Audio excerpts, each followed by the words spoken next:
Assalamualaikum warahmatullahi wabarakatuh. Hamdan wa syukran lillah, salatan wa salaman ala rasulillah la nabiyya ba'dah. Asyhadu an la ilaha illallah wa asyhadu anna muhammadan abduhu wa rasuluh. Allahumma salli ala Muhammadin tibbil qulubi wa dawaiha wa afiyatil abdani wa shifaiha wa nuril absari wa liyaiha wa ala alihi wa sahbihi ajma'in. Allahumma rabbi shrah li sadri wa yassir li amri wa hlul 'uqdatam min lisani yafqahu qawli. Hasbunallahu wa ni'mal wakil, ni'mal maula wa ni'man nasir, wa la haula wa la quwwata illa billahil aliyyil azim. Ibu-ibu pura-pura nampak aja lah ya. Alhamdulillah kita sedang renovasi dan ini menjadi kekuatan bagi diri kita semua. Diberikan Allah kekuatan kepada diri kita untuk terus bisa berbagi dalam membangun masjid ya, mudah-mudahan rezeki para jamaah ini diluaskan Allah Subhanahu wa taala. Bapak Ibu yang dirahmati Allah, yang lalu kita sudah mengawali bahwa kerja kita ini adalah keluar dari kejahatan yang terstruktur di dalam diri kita. Ya. Kejahatan yang bisa kita rancang di dalam kepala kita rekayasa dalam perbuatan kita, apalagi aksesnya ada. Sekarang ini makin ngeri, Pak. Ya, terlepas dari masalah rempang, misalnya ya.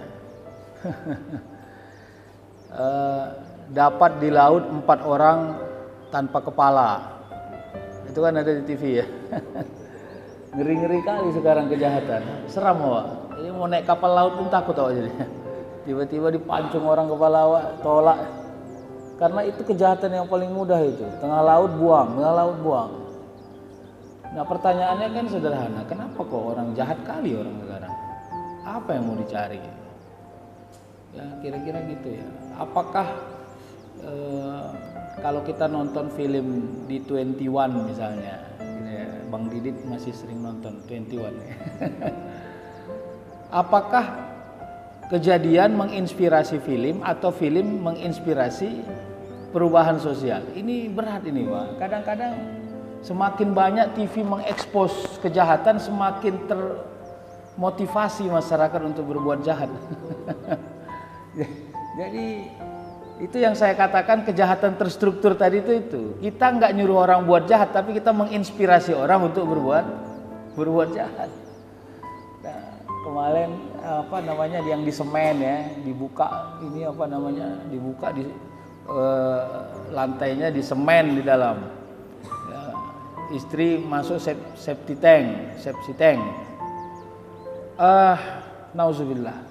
Berat ya. Kalau dulu orang mencuri sebab dia nggak punya uang, saya tidak yakin sekarang orang membunuh sebab dia tidak punya uang. Mungkin bicara eksistensi, bicara tentang khawatir kejahatannya terekspos oleh banyak orang, kira-kira gitu. Maka apa kerja kita sekarang? Atau sembunyi aja lah kita ya, ngeri kali memang.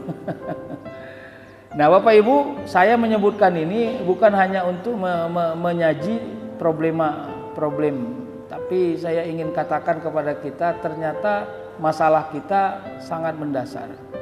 Masalah yang mendasar itu apa? Kalau saya ditanya, maka masalah mendasar itu adalah kemampuan menguatkan tauhid sebagai pondasi utama dalam kehidupan.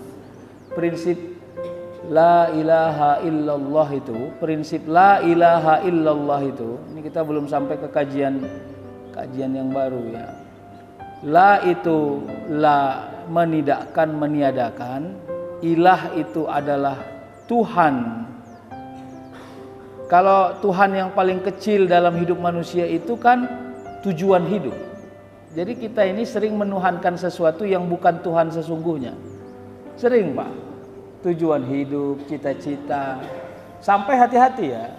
Bernazar lalu berlebih-lebih menyebutkan sesuatu dalam konteks nazar, itu bisa jadi ilah yang bukan Allah.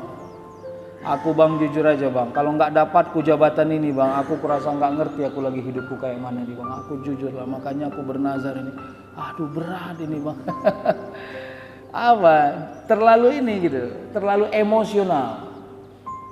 Ya. Awak bang kalau nggak jadi dokter bang, ini nggak diterima di kedokteran ini, udah awak nggak kuliah lagi, nggak ngerti awak lagi kayak mana hidup ini bang, entahlah bang. Hati-hati, itu ilah itu. Jangan, nazar itu jalan engkau mengakadkan bahwa engkau benar-benar berserah diri kepada Allah untuk mendapati tujuan duniamu, gitu kira-kira. Jadi jangan nazarnya kecil, hajat dunianya mengalahkan hajat dari nazarnya itu. Nah, ini kalau prinsip tauhidnya begitu. Sama ya, kayak kita pun hidup tuh kan disebut wa mal hayatud dunya illa la'ibu wa lahun, ya. Tidaklah dunia ini diciptakan kecuali hanya untuk canda tawa dan senda gurau, ya. La'ib wa lahun. Orang-orang yang suntuk nggak suka nih dengan ayat ini. Kenapa? La'ib wa lahun itu maknanya bukan tidak mencari dunia. Maknanya adalah memposisikan dunia tidak menjadi satu-satunya tujuan, gitu dia. Bapak Ibu, secara tauhid, takdir itu milik Allah. Kita ini hanya disuruh untuk menjalaninya. Itu tolong dipahami, Pak. Jadi nggak ada manusia yang memiliki takdir apapun. Jadi kalaupun kita makan dan makan itu kenyang, pemilik dari kenyang itu Allah. Dan Allah mengizinkan itu kita menjalaninya gitu. Karena banyak orang makan enak tak kenyang, banyak orang makan kenyang tak enak. Aduh, aku karena lapar nih, kok aku bantai juga nih. Gitu. Jadi ini sulit sebenarnya. Makanya terus yang enak itu apa? Jadi pengusaha enak nggak? Bagi orang yang belum jadi pengusaha, dia menganggap jadi pengusaha itu enak. Ceritalah sama pengusaha yang udah 27 tahun jadi pengusaha, pasti banyak stresnya. Ya gitu kan. Ya, dulu dia bilang, saya kalau diterima PNS Pak, udahlah jadi, pokoknya diterima PNS saja udahlah. Begitu udah jadi PNS 2 bulan mau jabatan, aku jujur Pak, jadi kasubag aja udah oke lah ini Pak. Udah jadi kasubag, sebenarnya kabak pun udah paten itu Pak. Ya memang lompatan-lompatan kita itu terus kepada salah, enggak salah, enggak ada. Yang saya sebut ini bukan sesuatu yang salah, bukan. Yang saya sebut ini adalah komponen-komponen yang bermain di dalam diri kita. Yang ketika kita tidak bisa mengelolanya, maka kita akan tergilas dengan pola yang dibangun oleh komponen-komponen itu. Apa yang hilang? Syukur mulai terkikis. Kufur mulai mengemuka. Ini yang menjadi problem. Coba kalau. Kalimat ini sering kali. Coba kalau dulu, aduh. Coba kalau dulu ya. Bapak Ibu, inilah menjadi kekuatannya ya. Nah, sekarang kita sambung nih. Ya, Ibu-ibu nampak slide-nya di sana enggak? Pura-pura nampak aja lah ya. Peralihan kekuatan dunia menuju langit. Ini bicara tentang wa may yatawakkal 'alallah fa huwa hasbuh. Kekuatan dunia menuju langit itu bagaimana? Itu kan filosofinya orang yang orang yang naik pesawat. Ada yang belum pernah naik pesawat di sini. Adik-adik depan ini pernah naik pesawat? Ada yang belum pernah? Waktu dia belum berangkat naik pesawat, dia merasa bahwa pohon kelapa itu besar, tinggi. Dibilang sama anaknya, ya kok besar kali pohon kelapa ini ya. Begitu dia naik pesawat, dia bilang bahwa pohon kelapa itu kecil. Terus yang paling benar yang mana? Berarti perspektif juga ternyata. Untuk menceritakan bahwa pohon kelapa itu besar atau kecil, Anda melihatnya dari mana gitu. Untuk melihat dunia ini berat, Anda melihatnya dari mana gitu. Untuk melihat dunia ini tidak begitu berat, Anda melihatnya dari mana? Ini nanti kita coba ya. Ini kan Bang Didit, saya baru tab baru nih Bang Didit. Jadi kita coba dulu ya. Cicilnya 10 bulan ini, 500.000 per bulan. Ini awalnya nih. Wa may yattaqillaha. Jadi yattaqi ini disinilah yang kita sebut tadi kalau kita balik ke awal. Disinilah nanti pondasi langit dan bumi ya. langit, bumi. Kekuatan langit yang paling tinggi itu apa? Kekuatan langit yang paling tinggi itu adalah ketika kita berhasil melihat semuanya tidak besar. Tidak besar meski tidak kecil. Kayak mana itu? Tidak besar meski tidak kecil. Dicari tapi tidak ditunggu. Itu dia. Jadi kalau disebut dengan siratal mustaqim, hubungannya kan begini nih. Ini Allah, ini An-Nas, ini dunia. Siratal mustaqim itu ke depan atau ke atas?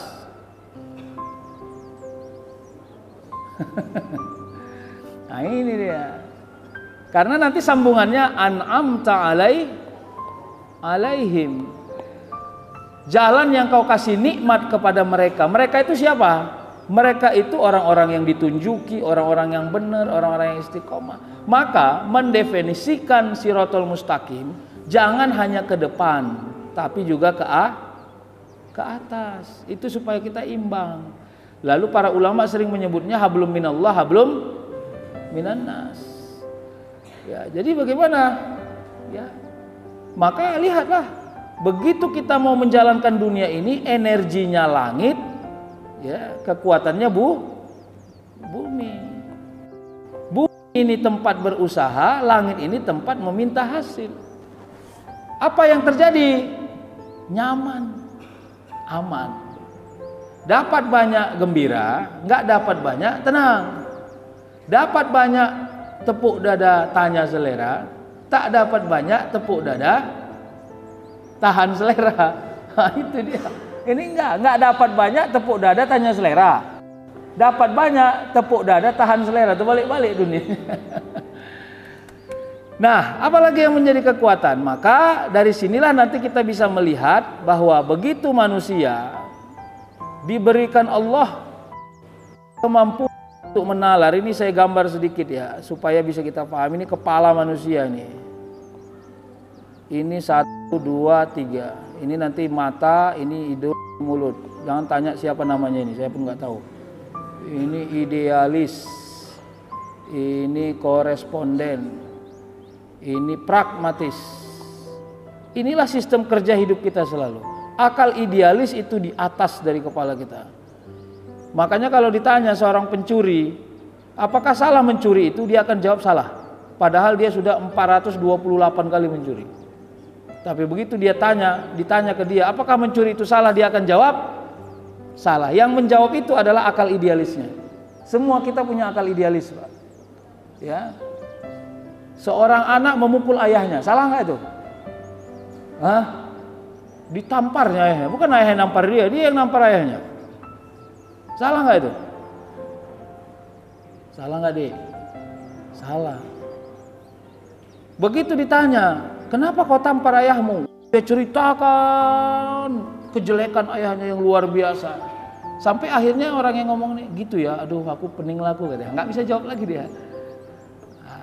Yang kedua ada namanya akal korespondentif. Akal koresponden ini biasanya dipakai pada akal-akal perdebatan ilmiah. Ini jarang kita pakai ini, kecuali kita dalam hazanah ilmiah. Ini yang paling sering bermain nih, akal pragmatis.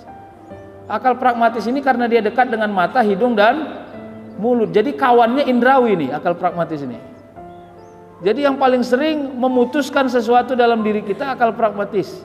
Dia udah kenyang, tapi terciumnya mie balap buatan Muhajirin. Mantap kali ya gitu. Padahal di rumah udah 2 kali tambo dia makan lontong. Di bantainya lagi makan mie balap di sini. Kenapa? Karena provokasi dari hidung disampaikan informasinya ke akal pragmatis. Maka akal idealis ketinggalan, karena akal idealis harusnya ngomong, kalau kau sudah kenyang jangan makan. Itu akal idealis. Jadi itulah kenapa kita ini sebenarnya sering berbuat jahat pada saat kita sedang baik-baiknya. Kita mampu berpikir yang baik, tapi kita nggak mampu bekerja yang baik. Udah bagusnya pikiran karyawan itu. Ayolah kerja kita Iya, lagian kan ini periuk kita ini, dari sinilah rezeki kita. Ayo, kata kawannya. Begitu dia mulai kerja, tapi ngapain kita kerja capek-capek? Coba kau bayangkan, capek awak, bos yang enak, awak juga yang pening kan? Ya kan capek kita. Iya, kita pun nggak pernah naik gaji, ngapain? Udah sebentar saja kan. Padahal dia udah tahu nih apa yang mau dikerjakan yang benar. Tapi karena provokasi telinga, provokasi hidung, provokasi mata, akhirnya semuanya menjadi rusak. Dan saya mau katakan Bapak Ibu, setan itu sebagai sifat dia main di sini, di indrawi itu. Jadi alat kerja setan itu ya indrawi. Alat kerja setan itu indrawi, Pak. Makanya orang buta itu hilang potensi dosa di atas 30%. Orang buta itu hilang potensi dosa di atas 30%. Kenapa? Karena mata itu instrumen yang paling sensitif, membuat kita berbuat yang aneh dan unik. Saya bukan bilang dosa ya. Bisa aja aneh itu potensinya dosa, bisa aja unik itu potensinya dosa. Tadi nggak mau ngeten ya dia, ngeten, tau ngeten? Bu, ngeten tau bu? Iya, sambil ngunyah gue rasa ibu-ibu di belakang. Karena udah tertutup, main makan di luar aja bawaannya di belakang. Karena dia masuk kamar mandi, dia lihat ada celah untuk ngintip. Tadi nggak ada niat mau ngintip nih, nggak ada. Terpikir pun nggak. Ditengoknya bergerak-gerak dari lubang yang nampak. Apa yang bergerak-gerak nih? Ngintip ya juga. Oh gitu Pak. Jadi sebenarnya maka gimana? Ya udah, disitulah. Akal harus bisa membentengi kita untuk kita bisa melakukan yang paling baik dari diri kita. Nah, kita lanjut ya. Peralihan harap kemanusiaan menuju keilahian. Harap itu ya bicaranya tentang kemanusiaan. Ya. Yang menjadi kekuatan kita selama ini. Tapi sekarang harus keilahian. Gini, berharap sama bos boleh secara fitrah. Tapi berharap kepada Allah harus satu-satunya tujuan. Makanya selalu kalau dalam kajian ini saya katakan, bersyukur itu kepada Allah, berterima kasih itu kepada manusia. Jangan terbalik-balik. Syukur itu alat kerja makhluk kepada Khalik. Berterima kasih itu alat kerja makhluk kepada makhluk. Sama. Kalau hari ini kita berharap kepada bos, maka yang membolak-balikkan hati bos itu siapa? Makanya kan ada Allahumma ya muqallibal qulub ya, sabbit qulubana kalau rame-rame ya, sabbit qalbi ala dinik wa ala ta'atik.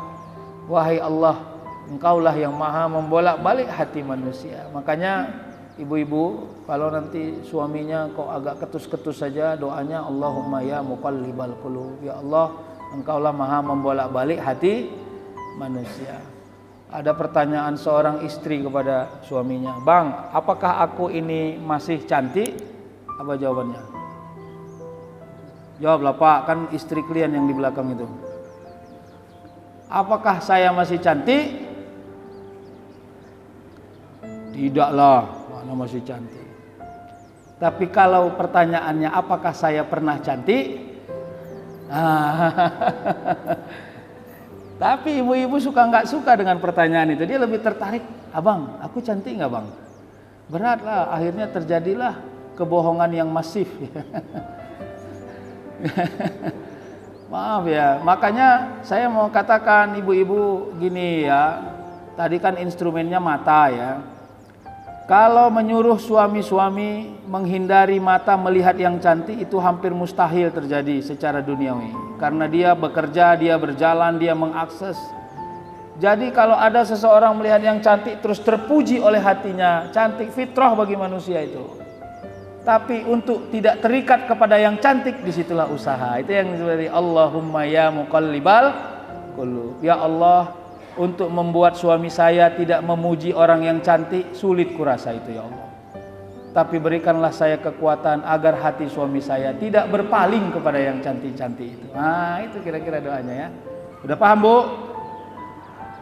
Paham tapi bilangnya sewot. Ya, wahdatul ulum, wahdatul amal. Ini bukan bicara UIN ya. Wahdatul ulum itu maknanya adalah gini, ada integrasi dan interkoneksi antara semua sistem hidup ini.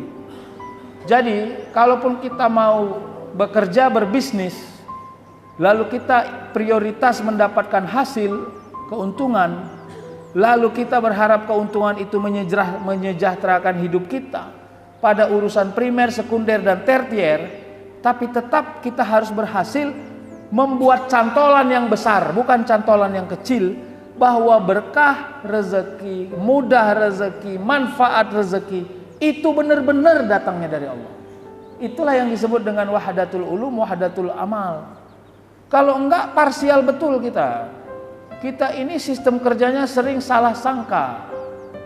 Kenapa Anda bisa dapat prestasi sehebat ini, Pak? Ya karena saya belajar lah, Bang. Kalau saya nggak belajar, mana mungkin saya sehebat ini. Kalimat ini bagus sebagai motivasi, tidak benar sebagai energi tauhid.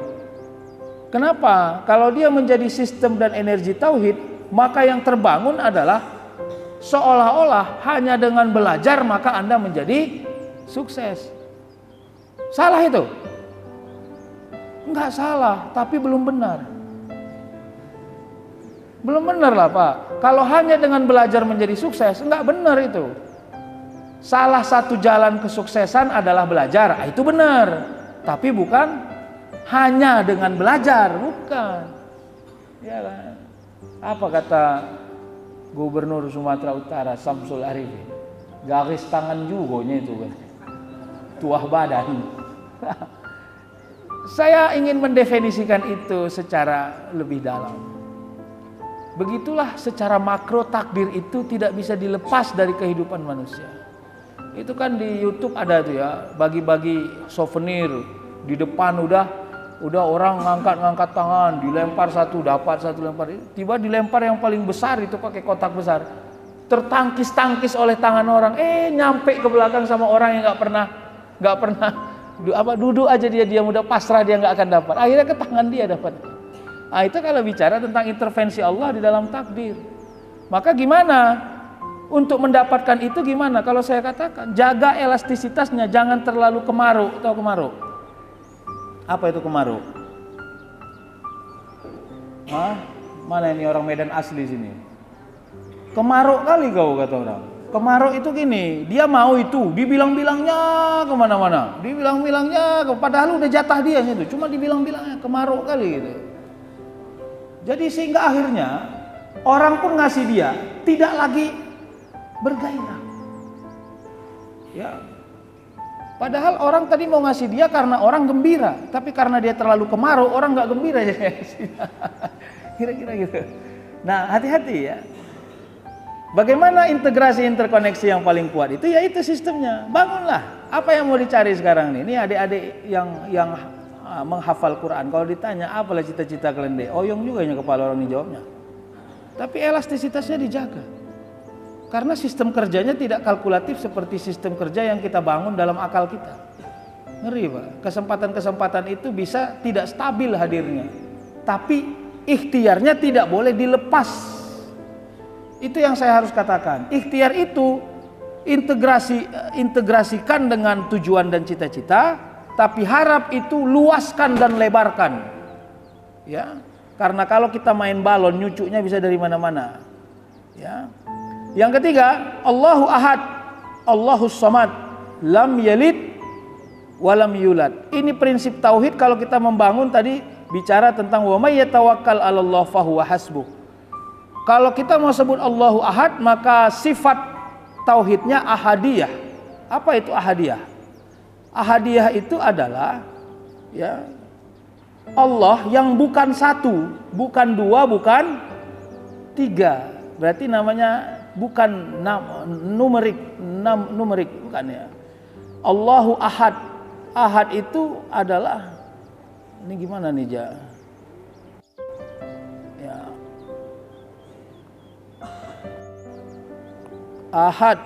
Ahad itu keesaan Allah yang tingkat pekerjaannya gini dia, Pak. Apa ini? Jadi bukan satu, bukan dua, bukan tiga. Kalau satu berarti dia belum dua. Dua berarti dia sudah satu dan belum tiga. Jadi Allahu Ahad itu sistem kerja hidup kita yang zigzag ini, di dalamnya ada Allah yang Ahad. Hanya itu saya pandai ngomongnya. Disinilah kenapa para ulama dulu secara thoriqoh dia nggak pernah berhenti berzikir lisannya, karena bagi dirinya Allahu Ahad itu sudah tercermin di dalam kehidupan. Kenapa? Dia nggak berhasil memisahkan dirinya dari zikrullah. Kenapa? Karena bagi dirinya Allahu Ahad itu sudah jadi sistem hidup, Pak. Sudah jadi sistem kerja, tidak lagi menjadi bagian. Dia bukan bagian, dia sudah jadi sistem gitu. Ya. Maka yang kedua, Allahus Samad. As-Samad ini maknanya apa? Namanya ada tauhid somadiyah, kebergantungan. Bergantung itu secara sederhana kita menganggap bahwa ini ada kayu, di sini ada orang yang bergantung. Ini bergantung yang sederhana memahaminya. Bergantung itu lebih tinggi derajatnya dari itu. Gini, kalau yang kita lihat ini, inilah dia pondasi dasarnya, di sini hadiah tadi itu. Tempat kita bergantung ini, disinilah ada namanya keilahiyahan itu. Tangan kita memegang gantungan ini, tubuh kita di sini. Engkau melepasnya, kau akan jatuh. Tiang dan penyangga ini tidak terjatuh bersama dengan engkau jatuhnya. Maka yang dikuatkan harus ikhtiar, dan tempat bergantungnya harus jelas, jangan nggak jelas. Ah, itu dia. Boleh nggak seorang istri bergantung kepada suaminya, Bu? Bu, udah lari. Nggak boleh. Mana boleh? Berharap boleh, bergantung enggak. Berharap itu konsideran urusan dunia, Pak. Bergantung itu konsiderannya pada urusan yang tidak duniawi. Bang, matilah aku kalau kau nggak ada. Siapa bilang kau mati kalau aku nggak ada? Karena urusan mati bukan urusan aku, itu urusan Allah. Paham nggak itu? Ya, kayak mana kita hidup kalau ayah sudah meninggal? Kok gitu kalimatnya? Dari mana duit kita? Dari mana? Rupanya duitmu dari mana selama ini? Dari ayah lah. Enggak, salah. Sistem kerjanya dari ayah, rezekinya dari Allah. Setelah ayahmu meninggal, maka Allah hidupkanlah sensitivitas tetangga, sensitivitas keluarga, sensitivitas saudara untuk menghidupi dirimu. Karena rezekimu dari ayahmu sudah habis, rezekimu dari saudaramu masih ada. Gitu aja, Pak. Itulah yang saya sebut dengan as-somad. Supaya kita sejelek apapun takdir yang kita rasa, dia harus tetap baik. Harus gitulah. Berat ini membilangnya. Karena gitu ke awak, meper juga awak ini. Makanya taubatlah kepada Allah. Ya. Nah, yang ketiga, sedikit lagi, di jam berapa nih? Ini apa nih sekarang menu kita? Nasi goreng atau apa ini?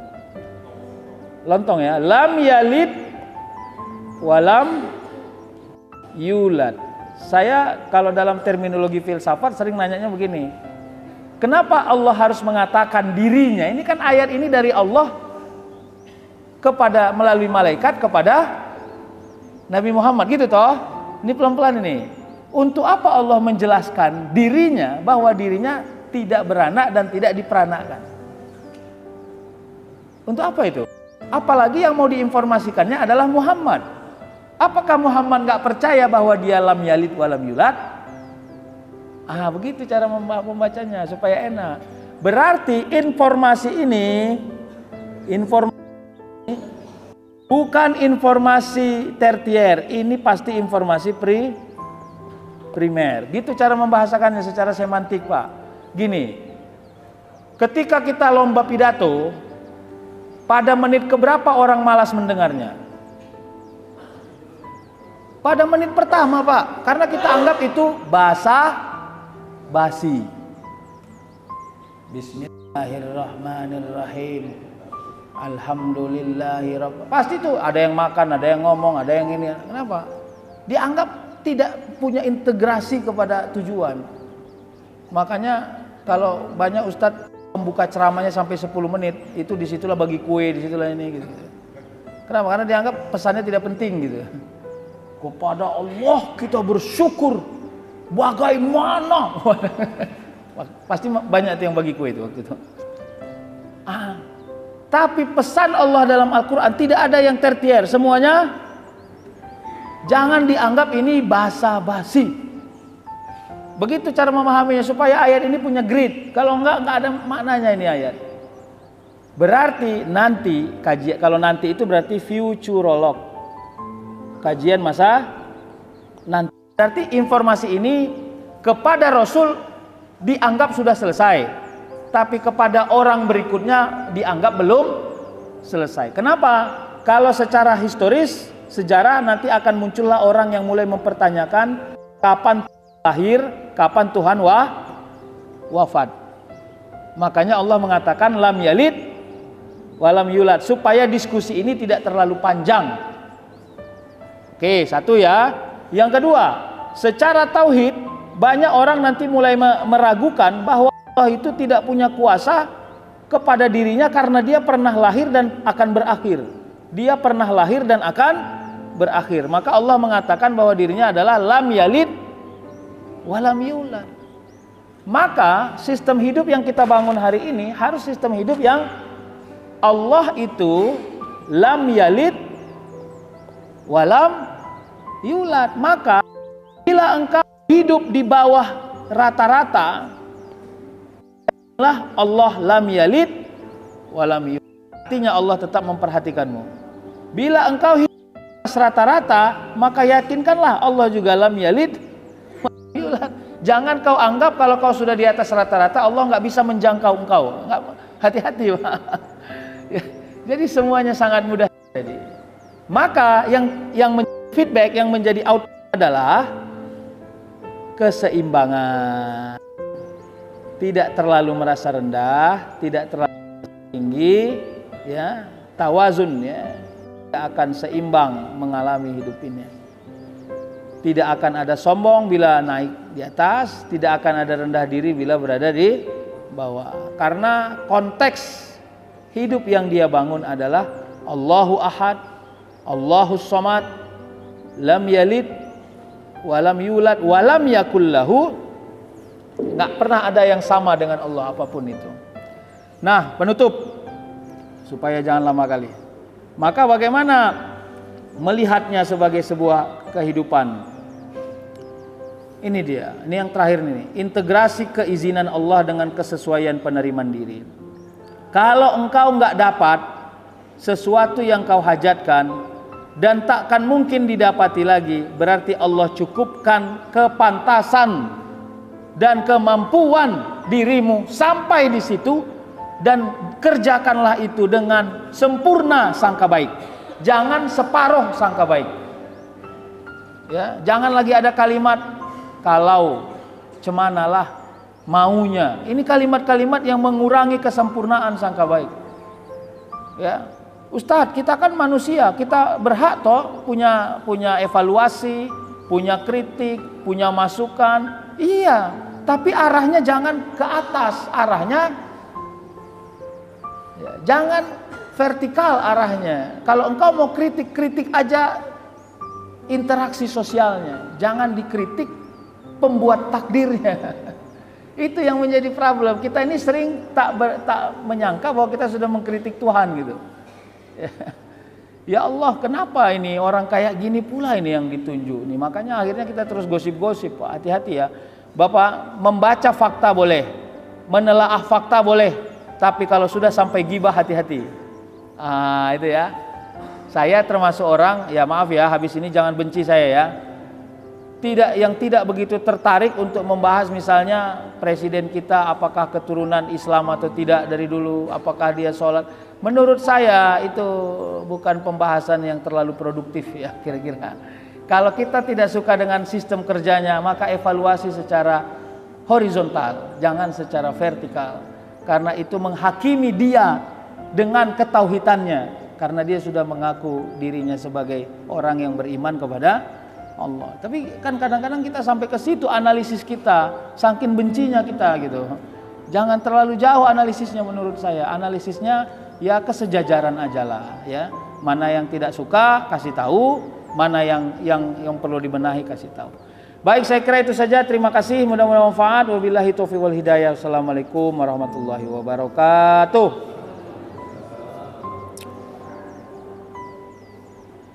Terima kasih kepada Ustaz yang memberikan pada sore ini. Semoga sesi tanya jawab dua orang. Kalau bapak-bapak masih bertanya, silakan.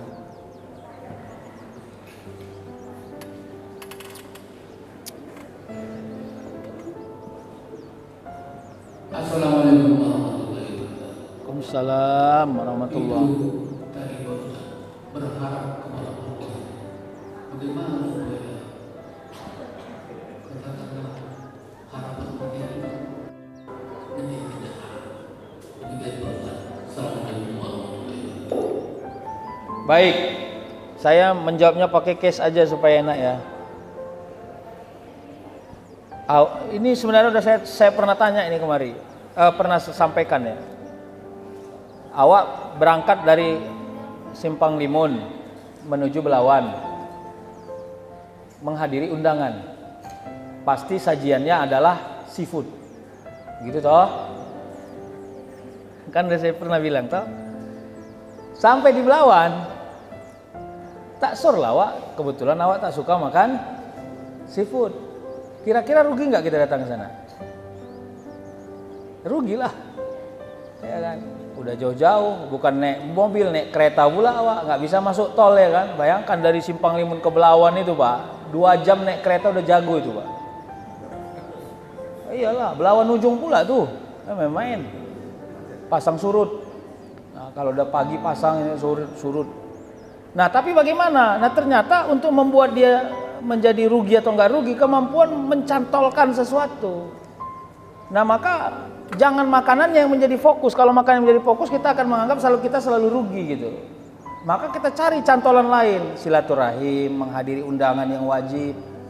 Ya anggap bahwa kalau enggak makan seafood berarti penyakit dari seafood enggak akan ada di diri kita. Allah selalu menolong kita, Allah melindungi kita. Itu yang saya katakan harap yang utuh itu. Jadi setumpur-tumpurnya kita dalam perjalanan hidup ini, kita tidak pernah tumpur. Iya Pak, gitu. Kayak mana itu Ustaz payah? Ya sama lah. Memang masih latihan semua ini untuk membaca dengan benar. Kalau nggak bisa dibaca lurus, bengkokkan sedikit Pak. Nggak bisa dibaca balikkan. Karena gini, kan udah disebut kemarin, takdir Allah nggak pernah salah. Kalau engkau merasa takdir Allah itu salah, kembali lagi ke pasal 1. Takdir Allah tidak pernah salah. Iya Pak, karena pemilik takdir bukan kita Pak, itu masalahnya. Kita hanya orang yang menjalani takdir. Gak bisa Pak.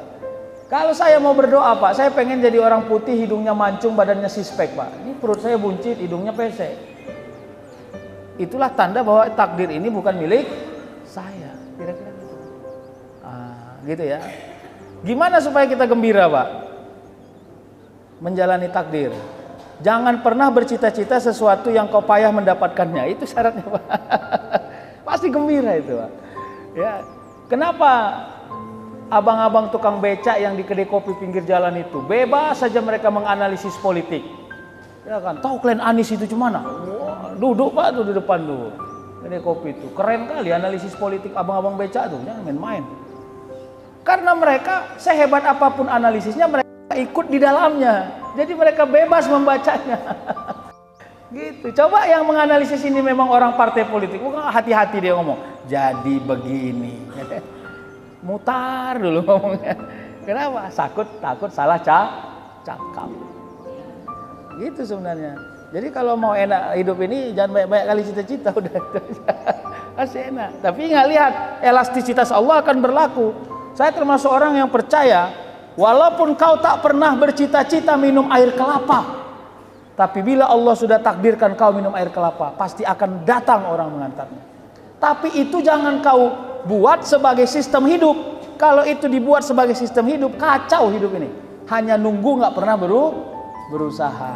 Nah, itu kira-kira akan kacau. Jangan nunggu aja. Nah, kira-kira gitu. Songoni mati. Adang dope. Iya, silakan nih, Ustadz, silakan.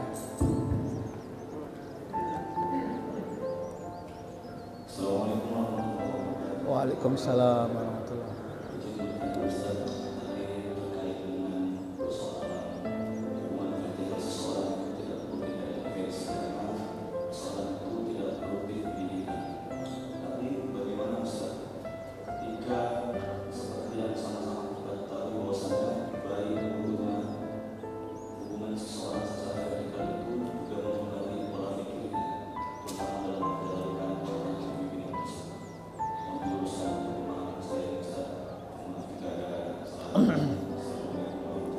Waalaikumsalam.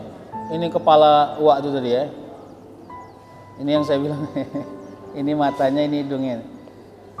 Makanya saya katakan, bapak-bapak ini udah hampir kesimpulan ini. Silakan baca buku-buku filsafat manusia ya. Tapi memang buku filsafat manusia agak berat. Kalau engkau orang jahat, berkawanlah dengan orang baik yang kuat, supaya engkau diajak pada kebaikan. Makanya banyak dalam kitab disebut berkawanlah dengan orang-orang yang soleh. Para ulama dulu membahasakannya sederhana. Kesolehan itu terjemahannya adalah sudah lengket di dirinya, tidak tertarik dengan dosa, dan berminat dengan pahala. Itulah ciri-ciri orang soleh. Kalaupun diajak dia dengan dosa, dia mikir 2 atau 3 kali gitu. Itu ciri-ciri orang soleh itu. Ayolah, udahlah, nanti aja lah sholat. Ini kan Isya, panjang ini waktu. Dia nggak menidakkan. Begitu dia pikir lebih baik Isya, maka dia pergi bekerja. Inilah dia prinsipnya. Kenapa? Karena ke alam orang yang di sekitar kita akan membentuk karakter diri kita. Itu cukup dominan itu. Cukup dominan. Jadi kalau seorang ayah dan ibu di rumah itu selebor bawaannya, maka anaknya juga biasanya akan selebor. Kenapa? Karena habit. Ya, namanya habituasi. Membiasakan kira-kira gitu. Nah, terus bagaimana? Nah, ini dia karakternya yang dikuatkan. Disitulah letaknya keistiqomahan. Bagaimana meletakkan definisi keistiqomahan? Setelah engkau tahu yang benar, istiqomah lah. Walaupun tempat engkau berjalan semuanya bukan orang yang benar, tapi kalau kau sudah istiqomah, maka kebenaran itu akan menjadi habit, kebiasaan, kebudayaan. Nah, kira-kira gitu. Jadi saya sih ngajaknya gini, jangan terlalu ekstrim. Ini yang bolak-balik kita sebut sebagai pola ya. Dia mau ngajak adiknya sholat, terus dia bilang gini, udah jelek, miskin, gak mau sholat. Mau apa kau jadi orang? Sholat sana. Pasti adiknya benci sama abangnya. Kenapa? Gak perlulah hubungkan jelek miskinku dengan sholat. Kalau kau mau ajak aku sholat, bilang aja, ayo dek sholat. Kadang-kadang gitu. Kita selalu saja, bukan tujuannya yang salah, caranya yang salah. Tujuannya gak pernah salah, tapi caranya suka salah. Ini nih orang-orang nih semua nih masih makan haram nih semua nih. Wah, apa nggak gondok orang kan itu? Haram nih semua. Nggak ada yang jelas ini semua. Nggak usah. Anda mau ngomong apa? Bilang aja. Saya mau ngomong bahwa ayo makan yang halal. Udah, nggak usah bilang ini haram semua. Kenapa? Karena manusia itu nggak suka diintervensi. Kalau engkau konteksnya mau ngajak orang baik, maka fokuslah pada kebaikannya. Nah, kira-kira gitu. Nah, itu ya. Mudah-mudahan bisa diterjemahkanlah dengan sempurna. Boleh, silakan Pak. Terakhir lah ya, silakan. Waalaikumsalam.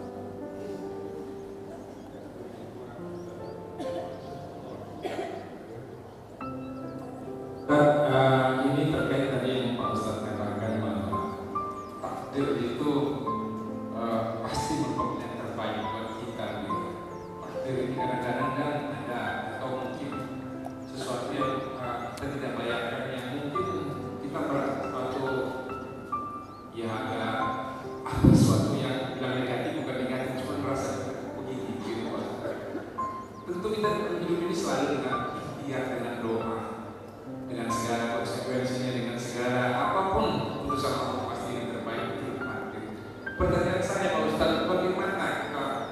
ataupun bagaimana kita bersikap untuk kita bisa dengan ridho dan takdir Allah itu. Karena kadang-kadang kalau sudah sebut tenaga ternyata seperti itu yang kita terima. Demikian Pak. Assalamualaikum warahmatullahi wabarakatuh. Baik, kalau dia hal yang mikro, jangan pernah ridho sebelum berusaha. Ini dia, kalau dia takdir mikro. Gini Pak, kalau Bapak lapar, cepat ambil duit pergi ke nasi padang, beli nasi padang Pak. Jangan Bapak suruh Allah tiba-tiba membuat Bapak kenyang. Itu ya kira-kira. Karena kalau yang mikro memang kerja akal dituntut, sistem harus dibangun. Makanya kalau Anda miskin, itu mikro bukan makro. Tapi kalau Anda senang, gembira, tenang, itu makro. Maka bagaimana? Minta kepada Allah. Karena di sana hanya yang dibangun adalah baik sangka, baik sangka. Makanya kalau ada seorang perempuan bilang, Ustadz, apakah sudah habis takdir saya menikah sama dia sehingga saya bercerai? Jawabannya, takdir kebahagiaannya tidak habis. Takdir bersamanya boleh saja habis. Kenapa? Takdir bersamanya mikro itu Pak. Takdir kebahagiaannya makro. Apakah orang yang bercerai tidak bahagia? Belum tentu. Apakah orang yang bercerai akan mengalami kesulitan? Pasti. Tapi apakah kesulitan itu membuat dia tidak bahagia? Belum tentu. Maka sering saja cedera urusan takdir mikro, tapi tidak pernah cedera urusan takdir makro. Rumit cara membacanya Pak. Jadi kalau masih sesuatu yang bisa diusahakan, tolong jangan pernah pasrah kepada Allah. Tidak boleh. Kenapa? Karena itu tanda kita jelek sangka kepada Allah. Tapi kalau urusan tentang sesuatu yang jauh lebih abstrak, maka minta Allah menguatkan diri. Ya. Awak udah berusaha bang, cuma nggak lulus, cuman lah ya udah, awak cari yang lain lah ya. Nggak lulus itu urusannya mikro. Tapi apakah Anda menjadi orang berhasil, gembira atau tidak? Tunggu, kita baca makronya. Lalu 4 tahun kemudian awak jumpa sama dia. Syukur juga rupanya bang nggak lulus aku yang lewat tuh bang. Kalau nggak bisa aku kayak gini loh bang. Ternyata Anda sudah berhasil, syukur. Dulu Anda ngumpet-ngumpet, marah-marah itu kira-kira gitu. Nah, yang ketiga Pak, bagaimana supaya kita tetap tidak jelek sangka pada sesuatu yang terjadi hari ini secara mikro? Jawabannya, kalau sudah tidak bisa diusahakan, kalau secara mikro sudah maksimal, maka balikkan kepada makro. Ya Allah, apa yang ku cari hari ini? Bekerja pun aku maksimal, saya heboh-hebohnya. Ternyata yang ku dapat juga tidak banyak. Sementara saya mengabaikan sayang anak, sayang keluarga dan seterusnya, misalnya gitu ya. Maka cari kebahagiaan yang lain, cari sistem kerja yang lain. Nah, kalau bukan sistem kerja masalahnya adalah uang, maka kurangi pengeluaran. Saya selalu bilang begitu Pak. Kita ini sering salah kaprah, selalu saja menyangka Allah menyedikitkan rezeki kita, padahal tidak. Kita ini terlalu rumit mengelola rezeki, bukan disedikitkan Allah rezeki. Itu. Bu, apa masalah Bu? Aman, udah makan belum? Udahlah, kita akhiri ini. Itu kira-kira Pak. Jadi gini, kalau lagi nggak banyak rezeki dalam konteks uang, kalau saya sih sarannya kurang-kurangnya aja selera, udah gitu aja. Biar kita tetap tidak jelek sangka kepada Allah, itu maksud saya ya, kira-kira gitu. Udahlah ya Pak, ya nanti. Ya, terima kasih ibu-ibu. Pasti ibu-ibu gembira nih kalau udah selesai. Mudah-mudahan manfaat. Kita akhiri dengan doa nauzubillahi minasyaitonirrajim. Bismillahirrahmanirrahim. Alhamdulillahirabbil alamin.